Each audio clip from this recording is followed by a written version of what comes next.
Hi, Pete Moore, Mart TV, and talking about my R8. It's not a new design. This is the R8 Professional Success with a very beautiful thumbhole stock, as you can see. I've had this gun for about 10 years, I think now. Shot a lot of game with it, and I'm a sucker for what I call medium big bore cartridges. And about 6 years ago, I got a chance to buy an 857 IS barrel for it. And if you guys don't know, the 857 is, you would call it the 8mm Mauser, which is a military cartridge. That's what it looks like. It's a bit like a cross between a 308 and a sort of a 30-06. It's a big lumpy cartridge, and I wanted to build myself a Woodland Stalker. Now, Woodland Stalker is a rifle that doesn't need to have a massive range ability on it because you're in the woods, but it's got to be short and handy and capable of doing anything required, even standing shots. And when I got a chance to get this barrel, I was over the moon. As you can see here, it's a standard 22-inch Blaser barrel with iron sights. Very big high-vis stripes here, excellent. And I'm known from experience when boar hunting in the rain that if your scope gets full of water, unless you've got something else you can use to shoot, then you can't shoot. And on my boar gun, I can take the scope off and use the iron sights, which is great. So that is the barrel. I don't want a moderator on it. I want it nice and short and compact. Optics wise, I've gone for one of my old favourites, a Schmidt & Bender 1.5 to 6x42 Zenith.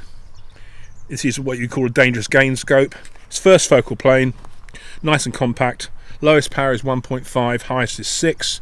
And at 1.5 you can easily shoulder the rifle, moving shots, close in shots.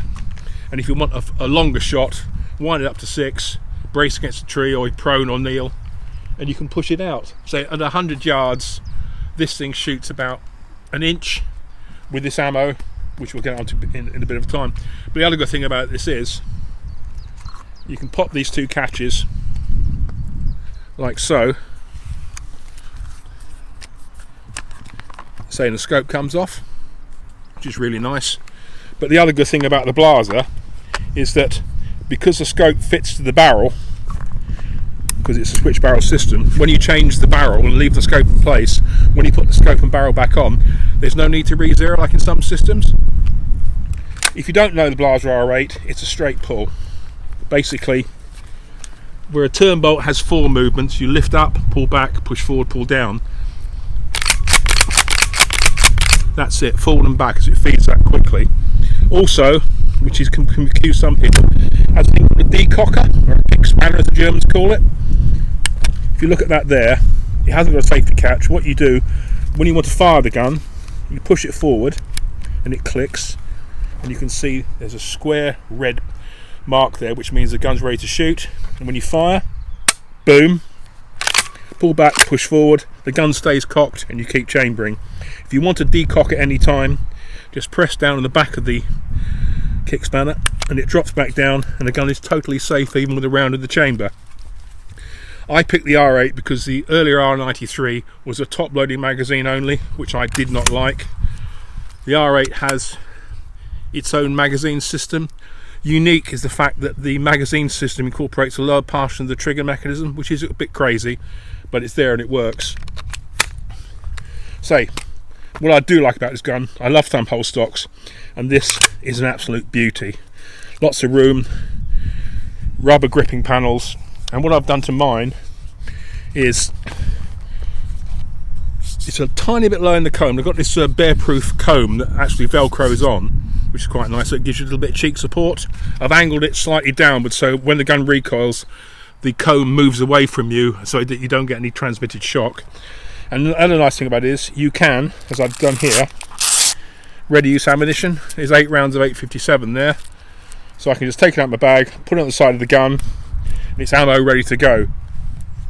So this, the 8.557 usually fires quite heavy bullets, 200 grain, 190. I've got lead loads for this, lead cord stuff, 150 grain and 175 grain, but this is the RWS Evo Green. We looked at it in greater detail the other month, and basically it's their non-lead cartridge. It's a tin bullet with the nose piece that breaks up on impact, and the base is a stronger form of tin, goes through, because they pass through, and it's a very effective deer round. I've used it in 308 on roe and red hinds very successfully. But this is my Woodland Stalker. You may think the 857 is a bit over the top, but sometimes it's just nice to have a little bit more. And if I want to turn it back into a long range deer rifle, I simply undo 2 bolts, the barrel unit comes off complete with the scope. I get my 270 barrel out, 270 Winchester, which is a cracking long range cartridge with scope, drop it on, and the gun then becomes a 270 long range deer rifle. The only thing you have to change is in the magazine system. This is a 4-round rotary magazine insert. You can take it out and put the right cartridge insert in there and it's ready to go. Though not cheap, I believe the R8 now as it standard is about £4,500, around that, which is wicked. Glad I bought mine 10 years ago, whenever it was, but it's a hell of a sophisticated and very versatile system. So that's my Woodland Stalker, and I'm very, very pleased with it. So I'll catch you later. Remember, if you like what you've seen, comment, tell your friends, support the site. If you want to talk to me about anything, then it's pmore.shootingsports@gmail.com, and safe and successful hunting.